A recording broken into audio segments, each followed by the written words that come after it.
Tonight we've got 6 movies in our 20th ever Fast 5, including our first ever potential sequel film. Get ready to see what Gator Belts and Patty Melts are up to coming up next. This is a purely fictional work, brought to you by people who've drank way too many craft movies while watching way too many beers. Hey there, or should I say gobble gobble. You beautiful barley lovers, hop fiends, and wheat wizards, it's Thanksgiving week. Before Harrison and I chow down on too much of everything, we're excited to see and welcome you back to another Fast 5. This is Beer Me That Movie, and this week we're prepared to stuff your ears full of cinematic goodness, just like your grandmother stuffs your turkey. So grab a cold one, kick back, and let's dive into a world where beer names become blockbuster hits. Oh, yeah. Shout out to all the grandmas out there, John. May your hands stay extra warm this week. But that's right. As you know, every Fast 5 episode, we go on a beer-fueled treasure hunt through Untapped, looking for names that sound like they could be, well, anything but beer. And by the end, we've built a whole cinematic universe full of insane plots, wild characters, and way more explosions than any beer name has a right to deserve. And we're preparing to dive into another feast for the senses right now. So grab a pint, sit back in your dad's lazy boy, and let us deliver the movies you didn't know you needed, based solely on some questionable beverage check-ins by our friends and fans. Got something good for us? Drop us a beer name, and you might just hear your twisted movie dream come true right here on this podcast. Ooh, plus, if you're lucky, you might just hear us make up something so ridiculous it'll make Sharknado look like Citizen Kane. Without further ado, it's time for the 5 strangest, wildest, most mind-bending beer names we could find this week. Buckle up, or bubble up. Buckle up.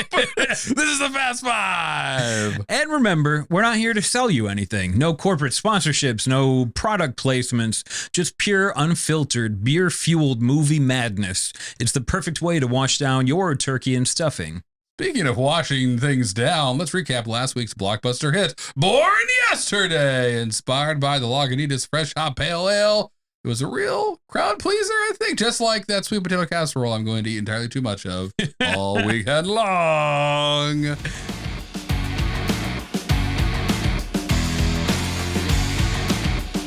Oh, so let's get into this recap, because sweet potato casserole is the only thing I'm thinking about right now. Soon, it's coming. Do you do yours with marshmallows on top? Of course, or, yeah. Yes, on the top, on the bottom, all around. There's very little sweet potato in our sweet potato casserole. It's dessert you can sneak into dinner. It's a marshmallow casserole with some sweet potatoes in it.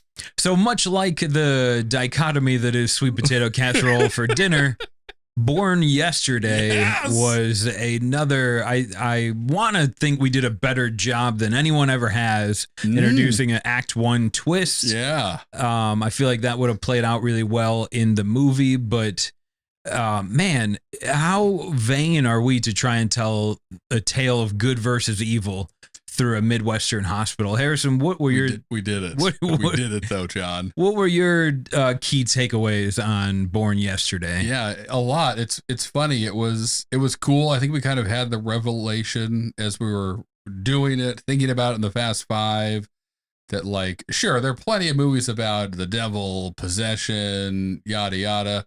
I can't think of one though where it's like Jesus coming back and fighting Satan and their babies. Like, and why not? That's all people talk about is the baby Jesus and Rosemary's Baby and all this stuff. So we just kind of combined a lot of things. I feel like we finished a lot of other movies for them without them asking us to. So that was cool to get this kind of classic showdown that everybody talks about and has been, written about and made movies about and stuff, but do it our way. So that was a lot of fun. And right, to throw it in Oklahoma, add some tornadoes, why not? I think it just upped the stakes and hopefully made it more enjoyable and made you sit at the edge of your lazy boy or your whatever, wherever you enjoy this show, and go, oh no, what's going to happen? Are they going to get out of this one?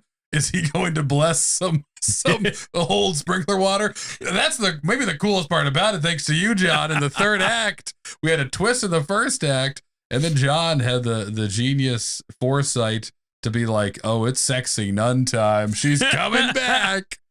Any chance I get to bring a sexy nun, you introduced me to them, Harrison, oh my gosh. back in our first episode, Banana Whale, and Yes. I think it's my favorite Beer Me That Movie trope. Yeah, exactly. Definitely becoming. She needs to come back more, but also not too much where it's like, oh, is a sexy nun gonna bail them out of this movie? No. Nope, that's not how it works. No, when she's needed the right, most. Exactly right. You're always a smoke break away from a sexy nun, though. If you're in need, I hope that's some small takeaway one or two people had from this episode as well. It got really, really bad down there in the basement. Flooding, tornado, devil baby. What's gonna happen? Sexy nun swoops in when the odds are stacked maybe too far against you. But that was great. That was a lot of fun. And it was I first described it to my wife, which was like, I don't want to see a movie about babies fighting each other. And I was like, well, you're in the minority there, but fair. But also it was really about the twins and their connection and them being good people. Although I did have that funny kind of thought earlier today of like, you know, a lot of our movies have kind of layers, they're metaphors within metaphors, and you can hopefully take something away. You'd think with a movie as intense as like good versus evil, there would be something deep. And maybe I'm just being silly about this, and there is, but this did feel more like almost like an action movie than like a thought piece on what is good and what is evil. And I think there's room for that in the world. But if there is a takeaway, I think it is kind of like teamwork makes the dream work, if you will. It was like the twins and Donald and the sexy nun at the end versus the devil, who in all of these movies is kind of always flying solo, and that oftentimes is like its downfall. You gotta only as strong as your weakest link, and it takes a village, and there are tons of sayings out there about how valuable it is to have a community and a team that's able to help you. And I think if nothing, we showed that at the end, that like if you believe in each other and your friends and you try your hardest, maybe you two can beat an evil devil baby and throw it in a tornado and be fine. I think that's I was thinking about that when I was watching Born yesterday. It doesn't have that Beer Me That Movie sort of hidden life lesson. Right. Other than, like good versus evil. Right, that's a big one. I like your point that it could have been an action film. And I think we never really played to like what is good versus what is evil. Yeah. You probably felt that we were making Baby Rhett into the evil version, and Baby Donald, no correlation with any real life events. Donald was just part of that check-in. That's how that worked out. It's just, it's true to the game. Don't hit the player or the game. But I do like your point that like at the end, it was a combination between the sexy nun, who probably would have been played by Marissa Tomei if I have anything to do with it. I think that is, hopefully that is who the sexy nun is always. Every film. It's sexy nun, the two twins, the old sprinkler system. Right. So by proxy, OSHA and safety standards played a role in this. Right. So it's like history has many instances of what could be construed as an evil force. Easy ones like Hitler, Stalin. Yep. And then you've always got this kind of resurgence by the collective, like in the French Revolution. It was a group of people. Yeah. It took the alliance and the whole Allied power to offset the Axis in World War II. So that's right. I like that we accidentally landed on the fact that good sometimes and maybe always can't triumph without the help of other people. Yeah, exactly. It's that community. It's the common good and working towards it. And so there was definitely that going on there. I mean, they wouldn't have been successful if it was just Baby Donald even and Rhett. I don't think it would have fared well for Baby Donald, because he'd already given up so much of his strength to save and help others at that point. So, but this was fun. I'm glad we did it. We almost didn't. And thanks. It shouldn't be go unnoticed that Lagunitas, I don't think they've made this beer in a couple years. So shout out to you guys for bringing Born yesterday back so we could make this episode of Beer Me That Movie that wouldn't have happened without you. So I'm sure they didn't think at any point making it, though, that maybe someday people will make a movie about baby Jesus and baby Satan fighting based on this beer name. But we did. Glad we're here with the ultimate curveball. Yeah, from the brewery that named a beer after bird poop on the brewer's windshield and various other Lagunitas stories. If anybody deserves it, I hope y'all appreciate it. That's right. Oh my gosh. All right, so enough looking back. We got to jump forward now. What better way to do that than with a cold beer, ready to jump into the driver's seat with us? I couldn't agree more. This is one of my favorite parts of the show, Harrison. So tell me and our listeners about what we're going to drink for this one. That's right. So it is the holiday season. We have grabbed one of my favorite styles of beer to drink this time of year from Lawson's Finest Liquids. This is Scrag Mountain Pils. They're Czech style Pilsner, clocking in at 4.8% ABV. And from Lawson's, they say Scrag Mountain Pils was inspired by the traditional Czech Pilsner style.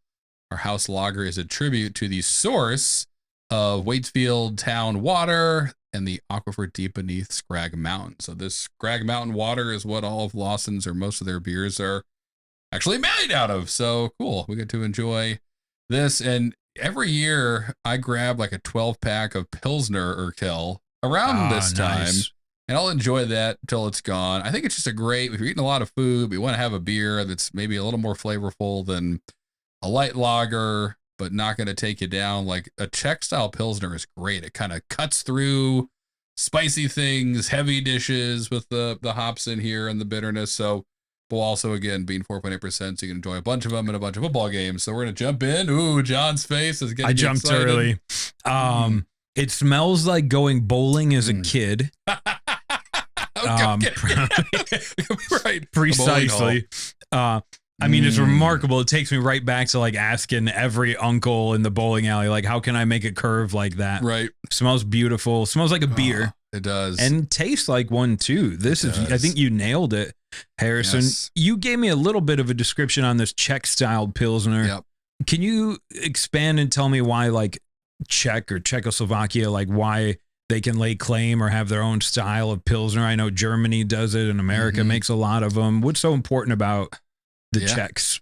Exactly. They kind of invented this. They did invent this style, and it's a little bit different than a German Pilsner or the newer Italian Pilsners, where it's a little more malt forward. There's a lot of biscuit notes in here, which you get in this one for sure, and like cracker and bread.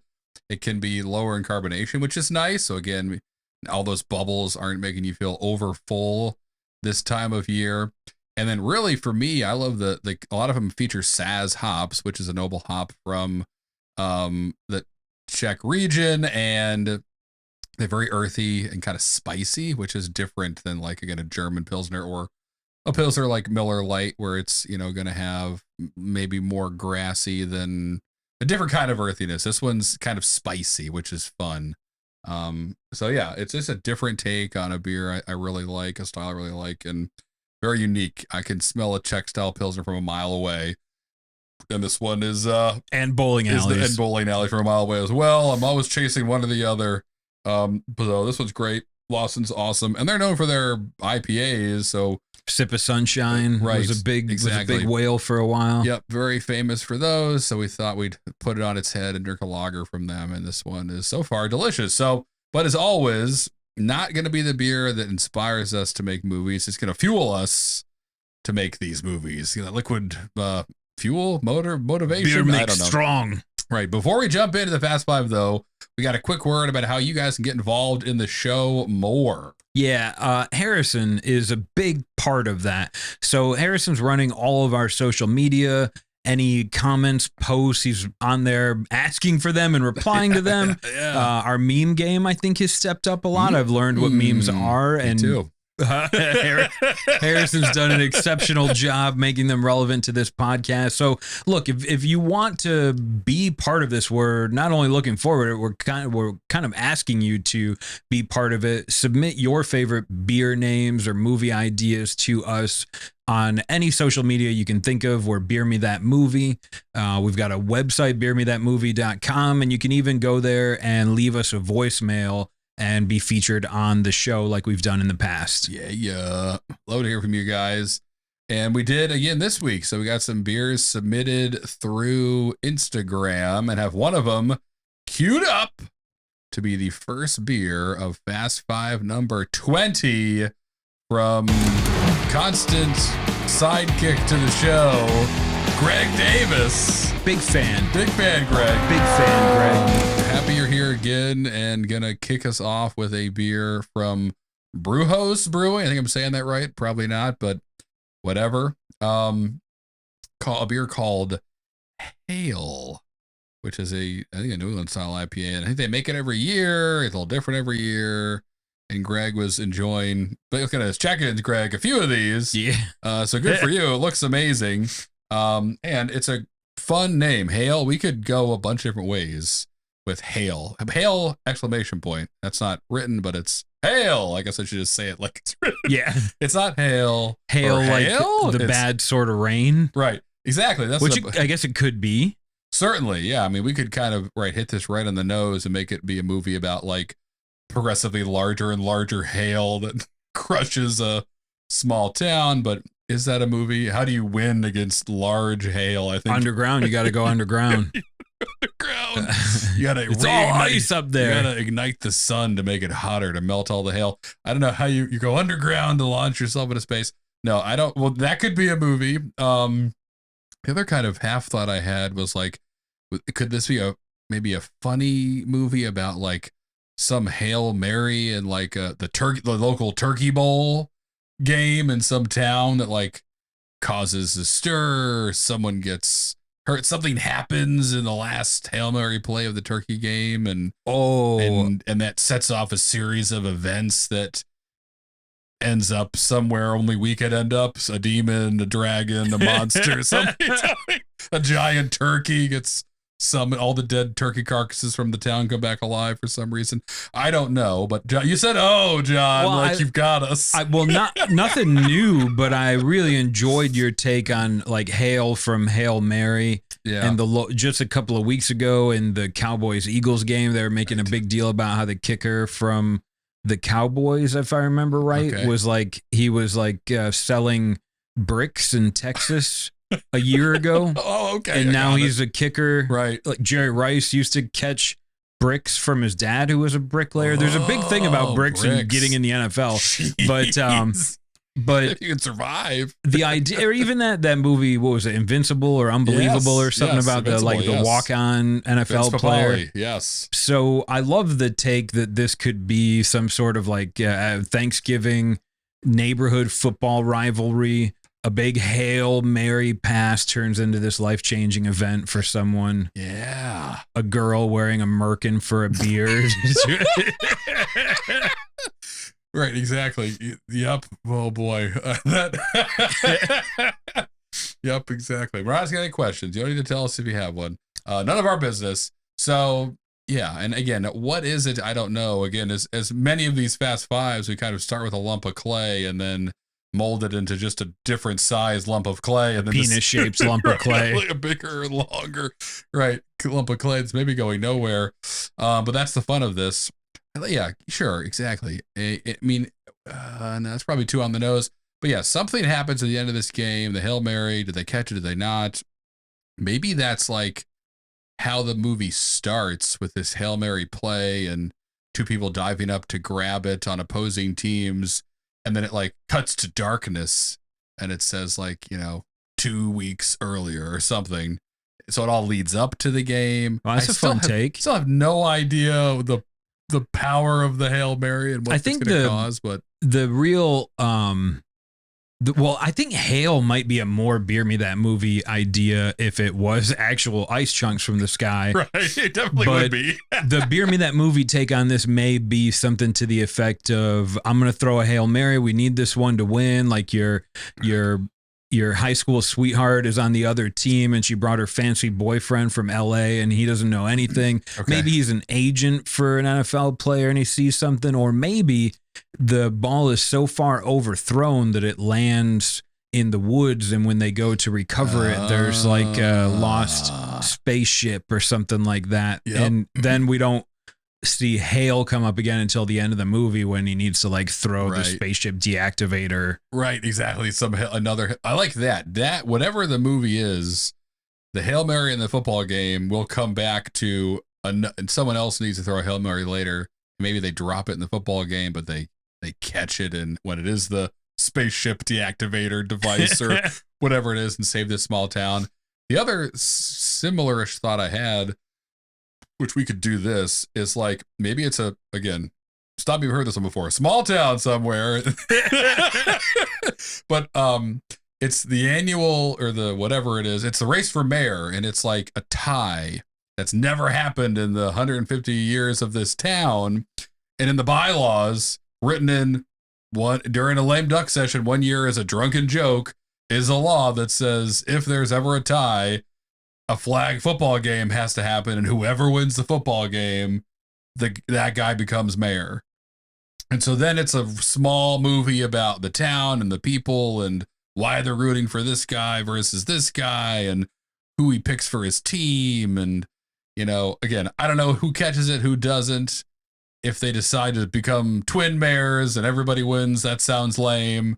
That could be a good, but something that could nice. be a good take on, maybe we could work in like the American political system. Yeah, exactly. Where you have like, there's the one guy that is a big, well-funded, corporate-sponsored mayor of the town. Right. Now it's Little Giants. Like, hey, we can get Eli Manning to come play quarterback for you.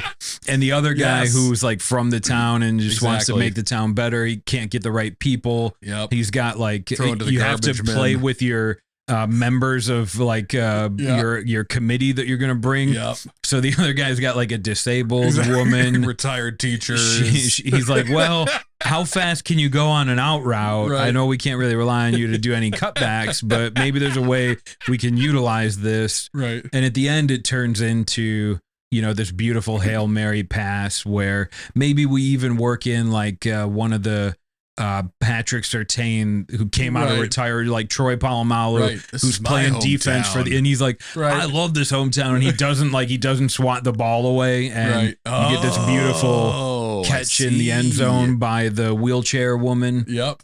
And it's kind of because Troy Polamalu decided like, I'm gonna let this go. You didn't pay me enough to throw away the whole town You tried to Pfizer. Right. You tried to bribe me.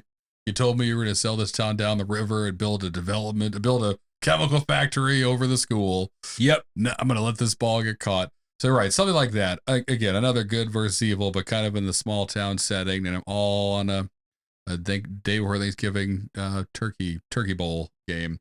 Comes down to the Hail Mary. All right. So that could be something. Be fun. There'll be a lot of funny jokes, a lot of funny things. And you could maybe even make it about like Hail the Chief, and then at the end, there because I love a twist, at the end, it's about Hail Mary. Sure. Yes. I love it.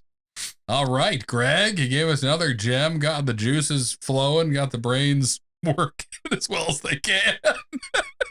That's a perfect way to kick off our Fast Five. So now we get to go jump in and find at least 4 more beers, and we'll see if and how many ultimatums we do. But I'm getting ahead of myself, John. Let's jump in and see what beer number 2 is going to be tonight. 1 down, more to go. So I think for beer number 2, we're going to start right at the top here with this beer from Kenny, made by Firestone Walker. Sweet. One you've probably heard of before. This one is called Wookey Jack. Wookey Jack. Another favorite of mine when I can get my hands on it. I mean, can't make it about Chewbacca for licensing reasons, so throw that out if you're thinking that. But it's just Wookey Jack, the Chewbacca story. It's just Chewbacca, right? That's his name when he's by his friends. Only Han Solo calls him Chewbacca. Could it be the origin story of Chewbacca? Wookey Jack. Little Wookey Jack. Little Wookey Jack. Oh man, I don't know if he was ever small. So let's not do that. Let's think what else. I mean, Wookey Jack, removing Chewbacca, it sounds like some kind of creepy something. What's like the Jabberwocky? Like, what's the Wookey Jack? And we can just make up a creepy story for the Wookey Jack, probably. I don't know if Firestone Walker already has one. They don't. Why don't you? This is the perfect name for. Yeah, you probably should have a sort of monster origin story. Like Rogue does a good job of that with the Bat Squatch and stuff. So let's, even if they do, I don't know it. Yeah, we don't know it, so we're gonna make one up right now. Wookey Jack. If it's a character, then I feel like what'll help me figure this out is if I know in my head it's going to be played by, it could be Nick Nolte, but in this case, Christopher Walken is a perfect Wookey Jack. Dancing around in the dark of the woods. Yes, like a kind of like the Witch in the Woods, but in this case, it's Christopher Walken, Wookey Jack. So he's Wookey Jack. It could be like a Jack the Ripper and take place in a city. Like Witch in the Woods is kind of built in creepy, but maybe Wookey Jack is like the guy who's outside your bar when you're closing your shift, and he didn't have a drink in your bar, but you see him out there next to his car every Thursday when you get the bar closed and go to your car, and that creepy mother is already sitting out there waiting. Do you have a good shift tonight? Go away, Jack. Go away. Right. Exactly. Got his aviators on. Right. Just dancing in the parking lot. That's Chris Walken probably has better things to do with his time, but that's a hilarious image of him just dancing in a parking lot, waiting to try to poorly abduct some, announcing his presence, asking questions. But I like where we're going here. I like the idea of Wookey Jack and Christopher Walken abducting people. But why? Why is he doing it? What is he trying to do? And maybe we don't know that to start, but it's kind of like Wookey Jack strikes again, grabs some bar maiden in this town and takes her away.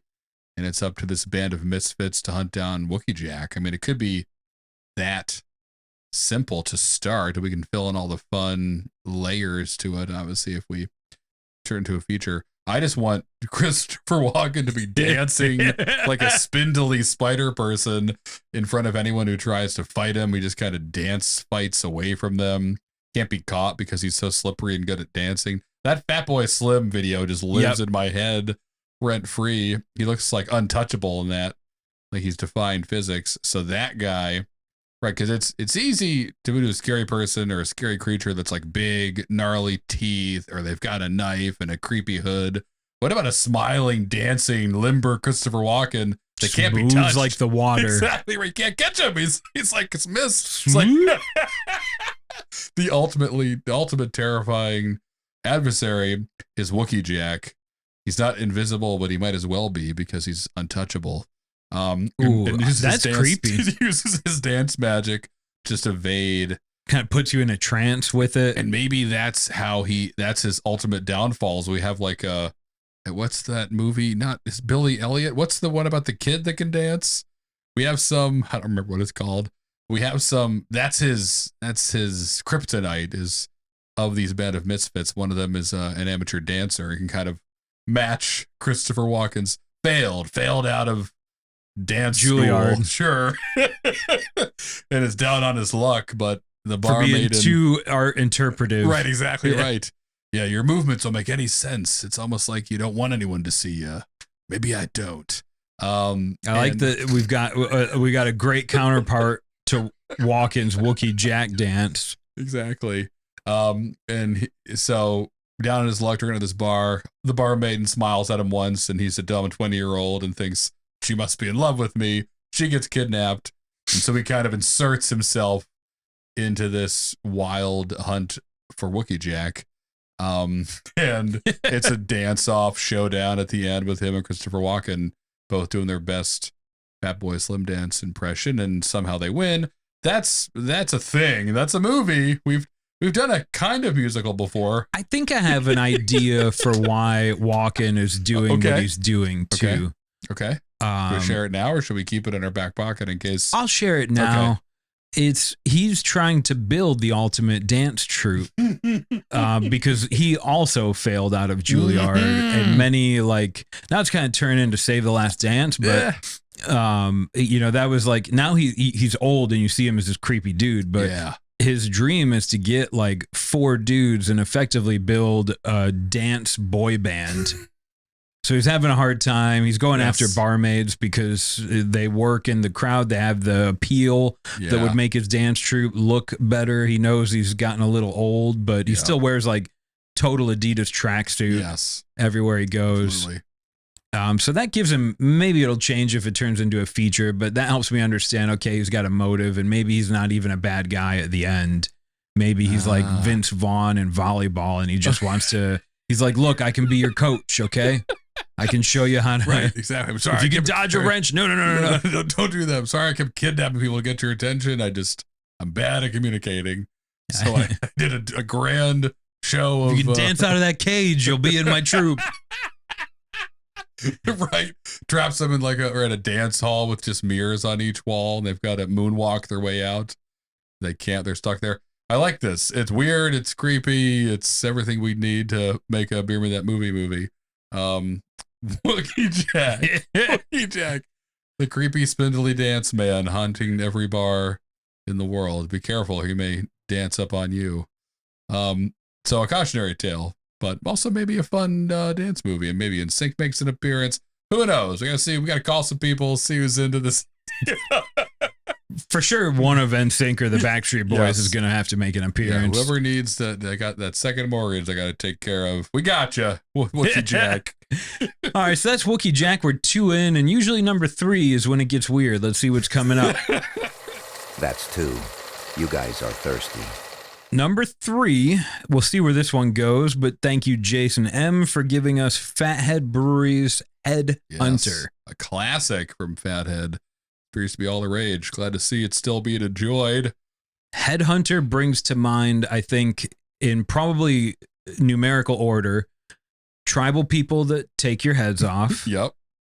Tech nerds that find you jobs and then hunt you down to take those jobs. Yep. And that's it. That's 2 things. Right. First, people that take your heads. Second, people that help you find jobs. You could maybe make this like more of a pre-civilization movie about the head hunter of a group of people that had like his teachings are maybe passed down today, where like you spook the deer out of here and then you have someone set up over there so you can feed the tribe. Right. That would be sweet. They've already done this, but then he meets the predator from Predator. And has to be the out hunt to the head hunter of the universe. I like that. I also like your other idea. I had the same thought. Head hunter is either a tribe that's out to hunt you or someone who's going to try to find you a better job. I like combining those worlds. We could kind of do a fun hybrid movie where it's some head hunter tech bro dude who his job is find people's jobs, but he's not that great at it. So he loses his job and goes to find himself on ayahuasca. Ayahuasca in some deserted island, maybe, or some, unexplored forest somewhere, and comes across actual headhunters who try to hunt him. And it's all about, I don't know. That's a movie about survival, but also he uses his job hunting skills to outwit the actual headhunters. Right. What skills do you learn in an office that can help you in the real world? None. He's immediately killed. Right. I can't find them on LinkedIn to send him a message. I want to hide behind a water cooler, but there are no water coolers here.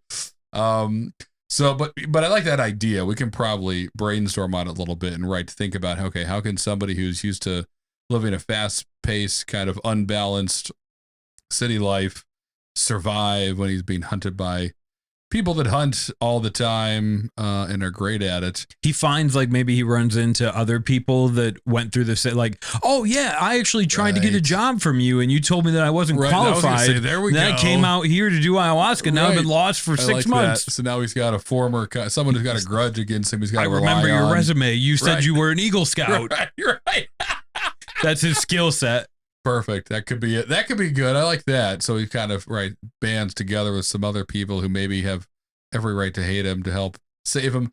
We got to make him likable though somehow. We could figure that out. Maybe he's the Eagle Scout and he just he came up short, went for the test and failed because something happened. His dad died that day and he never got over it. And at that point on, his life was just kind of in cruise control. And I don't care that your dad died. Carve me a Pinewood Derby car. Weigh it down. Too much weight. You're cheating. We found a lead pipe inside your derby car, son. You're always going to be a Weebo. You'll never be a full Eagle Scout. He's like reliving these memories as he's trying to make fire out there. Trying to whittle a really heavy Pinewood Derby car. Maybe that's how they escaped the headhunters at one point. He makes a huge car. No, I will weigh it down this time. And flying down the hill, right? And they're just freaking out because they've never seen a car before. And that gives them enough time to escape. I mean, that could be a very funny, ridiculous movie that I hope someone will let us make. But there we go, Headhunters. I also kind of like an idea where it's like kind of like Breakfast Clubby. Okay, yeah. In that it's really just about like a fraternity of dudes. Yes. And I use the term dudes because I want you to understand what I'm connotating. Got it. And the one guy who's like everyone's favorite guy is they call him the headhunter because he knows wherever he goes, whatever party, he's like, I'm going to find the girl that's going to do the best head. And all the guys love him. They're like, oh my God, tell me which, like, should I talk to the blonde or the brunette? He's like, neither of those, man. All wrong. Come out back with me. I'm going to show you Martha. She never leaves her Jeep. She is primo number one. So this guy, the headhunter, and then somehow he gets into trouble. Maybe he gets headhunted by a better hunter from the female tribe, which in this case is a sorority. Yes. And then he turns into this little cuckold. You'll use your degree, you'll go to work, and then you'll come home and you'll make sure that I'm pleased. And then you'll make me dinner. That's it. Oh man, that'd be amazing. The headhunter becomes the headhunted. Headhunted. That's it. And all he has left is this lazy boy when he's allowed to sit in it. A lot of great movies out of just one beer. Holy guacamole. Thank you for that, Jason M. I don't know what we'd pick. We've got plenty to think about with Headhunter. Looking for number 4. 3 down. We're probably halfway done already. All right, so for number 4, I think we got a pretty fun one here. This comes from Aaron, and it's made by Vice Beer, and it's called Micro Machines. Micro Machines. Loved those growing up. Saved Kevin McAllister's life in Home Alone. Micro Machines? Right? Weren't they the ones in the hall? Oh, I thought those were Hot Wheels. I think they're Micro Machines. Wow. I'm pretty sure they're Micro Machines. Micro Machines were largely because they had that fast talking guy. Yeah. What do you remember if it doesn't say Micro Machines? It's not the real thing. Is that what he would say? Oh, maybe. Gosh. Micro Machines were great. They were just Hot Wheels, but right. A quarter the size, a fifth the size. Even smaller. Easier to lose. Exactly. Buy more, Mom. They cost more. They're easier to lose. Perfect toy. You can't. They didn't roll as good as a Hot Wheel. But for some reason they were better. They were teaching us ahead of time that you don't need a big car. That's right. Interesting. So Micro Machines, my first thought happens frequently to me during every day, but it's the movie Inner Space. Yes. Love it. Where they shrink the man, they put him in someone else's body. He gets in there on accident. Right. And then he's like going, it was an old movie, but in my head, it's shot beautifully where he's like in this little orb and he's like, he's like, oh, I'm in your kidneys right now. I'm go look angry. And he's like, he can talk to, who is it? I can't remember everything about it, but it's a classic film. So anyways, that's what I think of. Yes. Likewise. A movie like that, which we can't do because we would just copy the classic. Inner Space has been done, but we can do something. So we do our own thing with it. Maybe they go even smaller, like nanobots, which is what I think about all day. My wife keeps hearing about how I think nanobots are going to save us all, which is why I don't need to work out. They're just going to clean my blood for me later. So let's Micro Machines. What can we do with them? Who would make them? Can we build a story here where someone has got some nefarious plans with these life-saving micro machines they've cooked up? Easily where my brain goes first is you've got a person in this universe that's a very successful, wealthy inventor type, like think Doc Brown. Got it. But successful and celebrated. Like he helped the humans land on Mars and he's building colonies there. Don't draw, this is fictional. Don't draw any parallels to the real world. And he invented these nanobots, these micro machines, which will do exactly what Harrison is fantasizing about. Thank goodness. I could eat 3 Thanksgivings and then the nanobots will clean them out. My plan. And that's basically his commercial. He's like, if you ever wished you were taller, could slam dunk, do you want to be able to run a 5K or a marathon tomorrow? Yes. Get my Micro Machines. They're free. And then you just download the app and you pay for what you want them to do. And this is really exciting for everyone. But then it starts to become this issue where, like, if you have the means, then you're running 5K, 10K, 20K. You're 7 feet tall with muscles everywhere. You can see in the dark. And the ones without means are like on the ad model. Where like your cholesterol is getting really high. So you're going to have to watch this 20-minute ad from Pfizer. Otherwise, we won't clean you out and you'll die tomorrow. That's amazing. Yeah, you could run the 5K, but you have to load and stop every 500 feet. Yeah, exactly. Free trial version. So it turns, at least in my initial version of this movie, it's the brilliant invention. Humanity gets to do what we've always wanted to do, but it comes at the cost of, like, it can only really be afforded and made use of by very few. Of course. Once again, the rich keep getting richer. We're stuck watching ads and just hoping the nanobots let us poop today. Yeah, if you're not on the Netflix like 4K subscription model, you're not in the good nanobot section. Right, exactly. So a lot could happen here, right? Where we could tell a bunch of different stories from this idea. Is it a story about, right, the greed of this anti-Doc Brown who's trying to jack the price up even so the rich can't afford it? Is it a rebellion from the less able folks who are like, we need equal nanobots? Is it about the nanobots and how they become self-aware and maybe you start picking and choosing who they help more or less?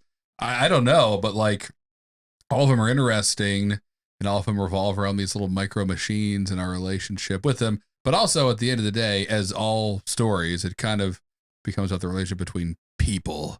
The nanobots are there, but it's always about, can David beat Goliath? And I think in today's world where technology's become so accessible to so many people, like with a modern laptop, you can do things that teams of people couldn't accomplish 20 years ago. Right. So maybe there's a rebellion that's creating their own micro machines. And maybe it's like nanobots are the rich people subscription model, but micro machines are like the hacked version that people kind of build on communities, subreddits, and forums and tell you how to do with like a 3D printer or whatever.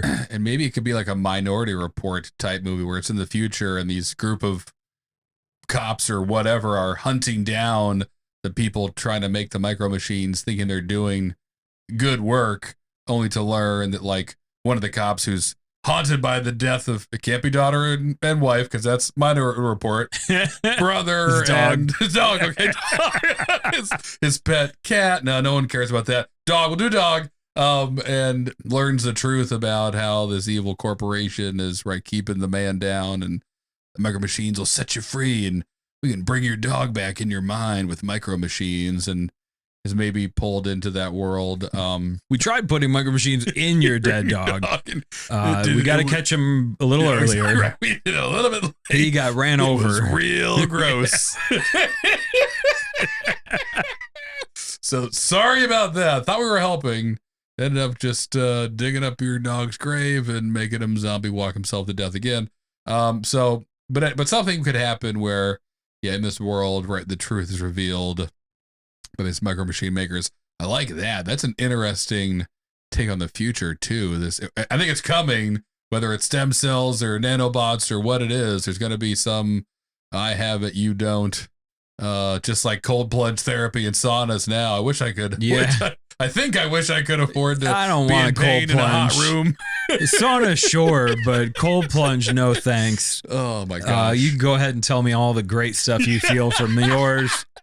I'll just wait for the nanobots to do it for me. Exactly, or micro machines. Right, exactly, which is what we can afford. I'm jiving on this concept. I like it. It's a good. It's Demolition Man. It's Total Recall. It's Minority Report. It's a lot of those movies where it's the people you think are bad are actually just the people.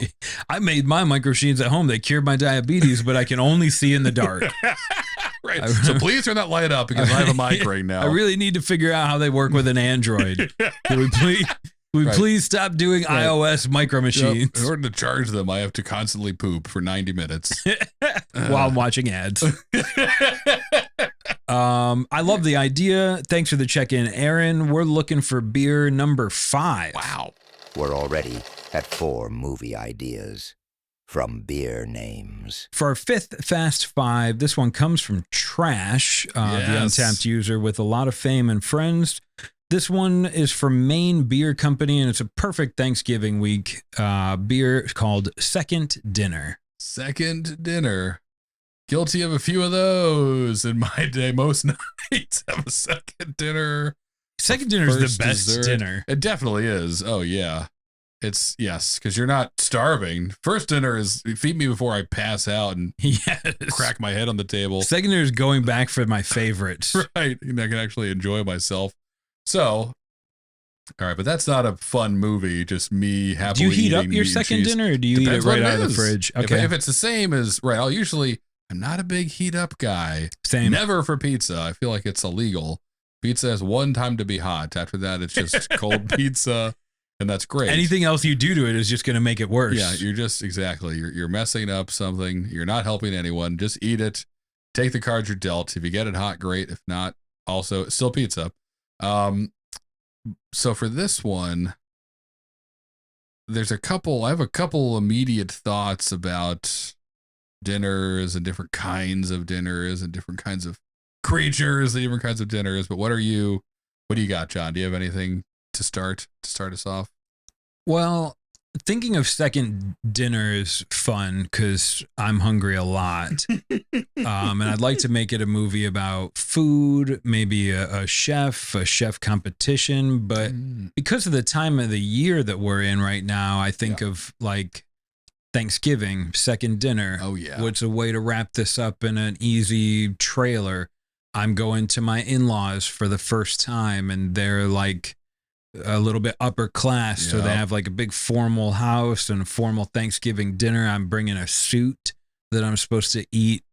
I hope I don't get gravy on it.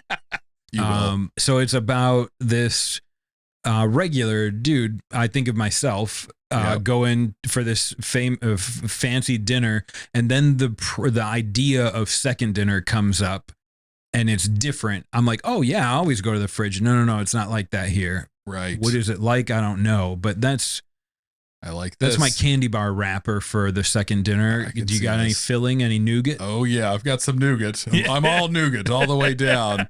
So, I like this. So right, it's as you said, you're going to your in-laws for the first time, and I say Thanksgiving dinner, you're worried about it. Goes off without a hitch. Maybe you don't spill gravy on your pants like you were confident you would. Chit chat, you're eating a lot. Maybe you notice that everyone else isn't eating as much as you think they should be, but whatever. People are gonna do what people are gonna do. You write it off however you need to.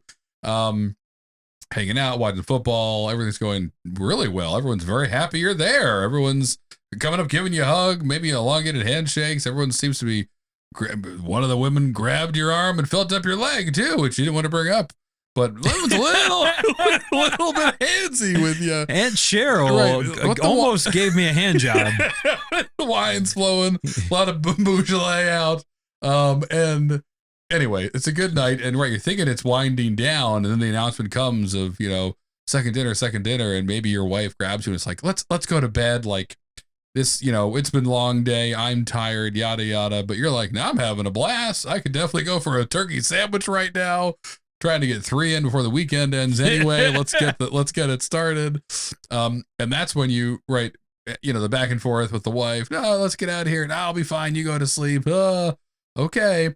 You learn that it's not turkey sandwiches people are having, but this family you've just married into is, of course, a family of vampires, John. A vamply. A vamply.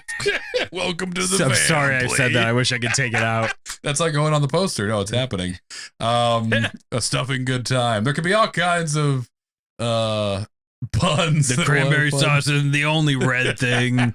That's a bad poster, but that's good. Yeah, no, that's thanks, it. Harrison. We got it. So, but the twist on top of the twist is that you, the newest member of the family, are the second dinner, the main course of this second dinner. And so what the movie is like you trying to escape from this family of vampires in their gigantic house. And of course, all you got to do is make it till the sun comes up, you think / hope, if vampire lore is true. And so it's a movie like that, which there are a bunch of those out there, different than this one, but those are fun. I like those movies, the kind of cat and mouse type thrillers where you're just rooting for someone to not die for 88 minutes and then it's over and you've had a good time. So that's what I'm seeing. You're a second dinner. You got to survive and not, make it to the morning. The only thing I'm thinking is like, why didn't the wife just say, no, don't go down there? Exactly. We're all vampires. We'll have to. Maybe she can't. Maybe it's part of the deal. Maybe he didn't. Maybe he went to bed with her and then he was like, all right, she's asleep. I'm going to go. Right. I'm going to go down and check out second dinner. Maybe Aunt Cheryl's. Yeah. maybe this marriage wasn't meant to last. Right. And then he gets down there and then I just think of the scene in Jurassic Park where the kids are like hiding from the raptor. Right. And it's like a whole movie. But in this case, the raptor is Aunt Cheryl. Exactly right. Doing to do more than fill you up. Really get in there. Okay. This is fun. We could have a lot of fun with this. A lot of booby traps, a lot of narrow escapes, a lot of puns about stuffing and I got your gravy boat right here and hits someone in the face with the gravy boat. Covers them with burning hot gravy. I think for it to be fun, then there's maybe one or two other. Yes, sure. It's not just me, the person that's not a vampire, but like the brother brought his girlfriend and she snuck down as well. Right. So maybe they're all in on. We could hash some of this out, but I like the idea that there's more than just one person. And maybe it could be revealed at some point that like he's in the family now, so he's not dinner. These two other guests are, but he needs to become a vampire. So he's just part of the hunt. Oh, this is getting good. And so obviously he doesn't want. That's a heck of a decision that someone's making for him. As happens with all vampires. So there's an element there where when he gets cornered, it's, he doesn't immediately die because... Line from Aunt Cheryl, I just want to grab your pretty head and shove it right into her neck. Right. Wait a minute, what do you just want to watch? Yeah, right. I want to watch you become... Or maybe Aunt Cheryl's the one that gets to do the biting this year. That's why she's so handsy. She's just excited to get up in there and give him a good nip. Because I guess maybe your wife can't do it because of vampire lore. You don't want to be like subservient to your wife as your vampire master. It's one thing we don't do here. 1 degree removed. Right. It gets a little weird when wives and husbands are masters and right. We believe in free choice to an extent in this family. You are going to become one of us. Be a vampire and live for 1,000 years, but you're welcome to run around the house all night. We'll catch you. I just want to bring Christopher Walken back as the dad in this one. Dancing. Still doing the spindly dance.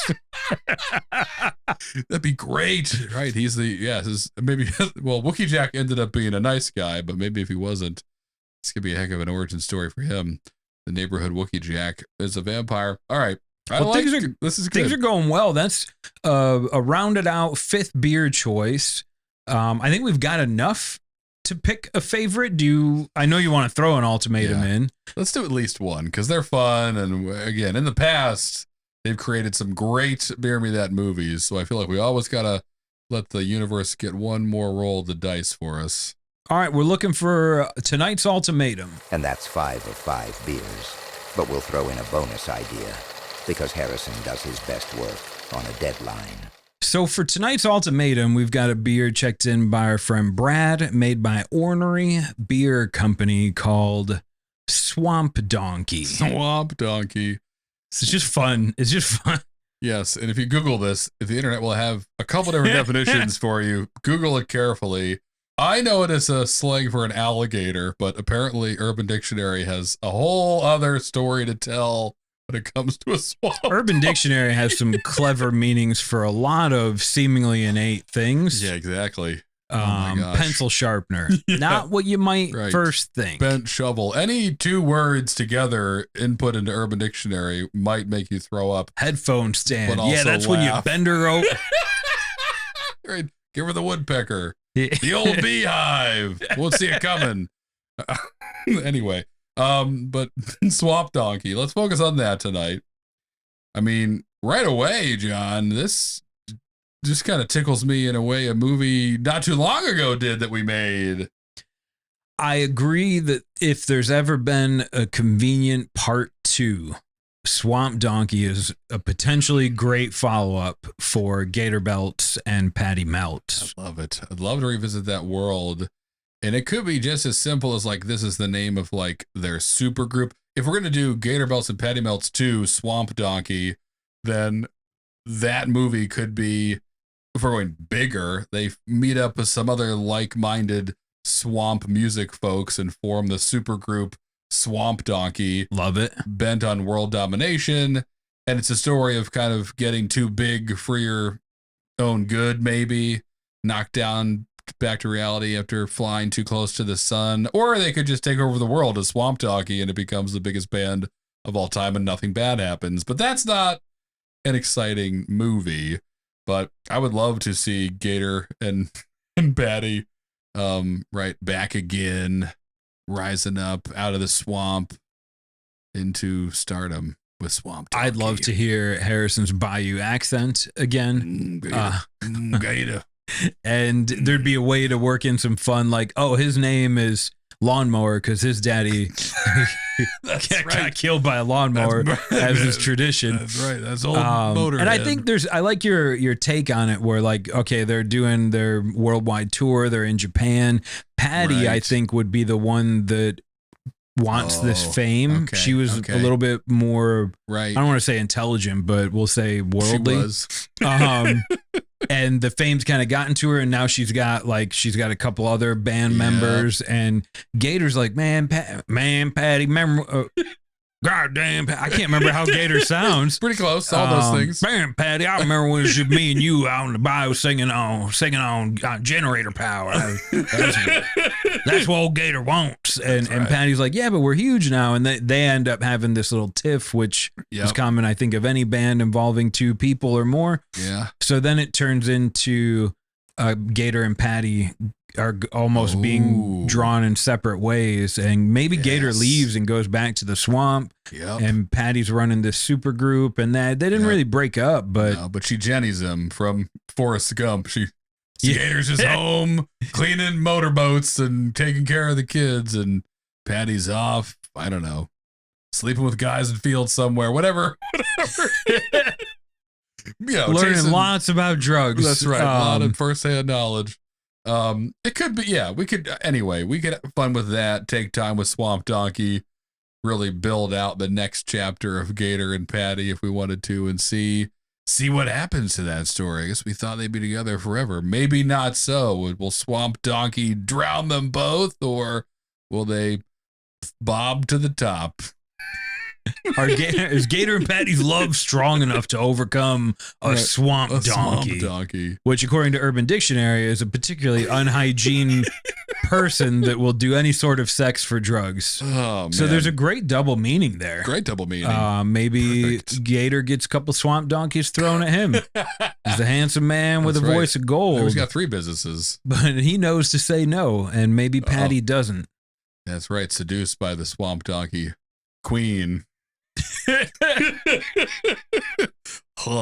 that would be, again, there's definitely a story there.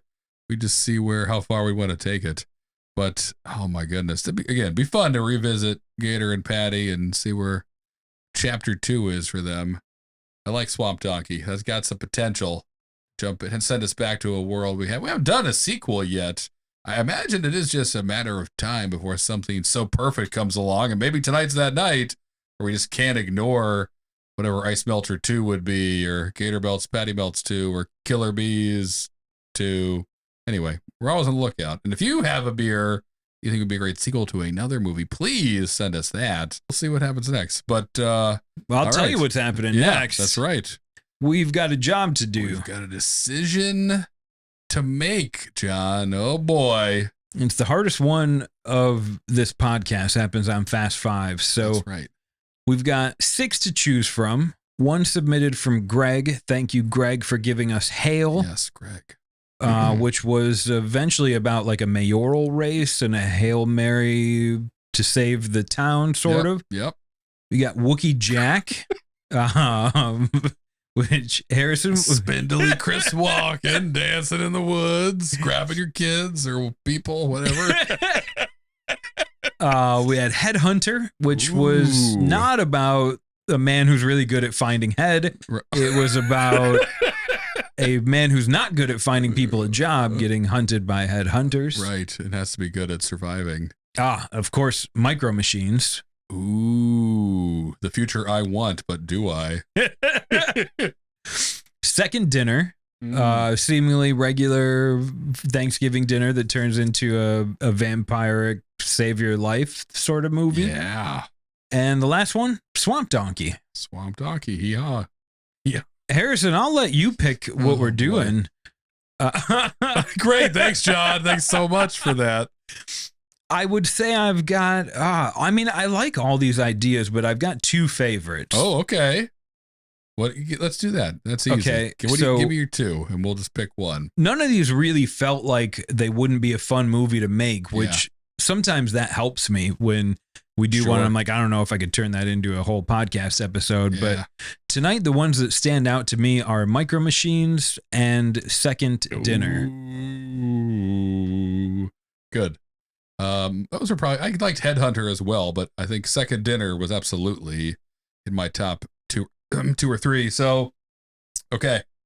All right. I mean, I'm good. Well, are you leaning towards one over the other? I mean, I could sell myself either one of those a lot. Like Second Dinner sounds really fun, and Micro Machines sounds really fun as well. I like the idea. It's kind of like hacked together Micro Machines versus the big corporate nanobots. You know, I love that story. I'm all about the everyman. Oh, you're right. You're selling me on both of them right now, John. We might have to do a flip. I don't, unless you are you 50-50 or are you 60-40? I might be 51-49, but I don't know which side is 51. Okay. It's like, do you want a cheeseburger or do you want a chili dog? No, cheeseburger. Right. I don't know. Do you want a cheeseburger or a cheeseburger? Right. I get you. That's what I ask myself every night for dinner. Wonder why my health isn't going the right direction. Do I want mayonnaise, ketchup, or do I want fancy sauce? That's kind of what I'm asking myself. You are. Okay. Okay. All right. Oh, man. I'm leaning a little more towards Second Dinner. Done. Okay. Easy sell. Easy sell. I was in here ready to buy a car. I just didn't know which one I wanted. Which one? You'd look great in this one. Exactly great. Right. Get me out of here. Sign the paperwork. 1990 Subaru Legacy. You had me pegged. I knew you walking through the parking lot. You wanted a 40-year-old car, 30-year-old car. Okay, cool. All right. So we're going to have ourselves a feast of sorts. Throw a vampire family in there and see if this poor dude who just wanted a turkey sandwich can now survive a fight for his life. And that's what we're going to get into in a minute. But for you guys, you'll have to wait a week to see it. So a week's only 7 days long. Peace. Punch. Give me your lunch. Gobble, gobble.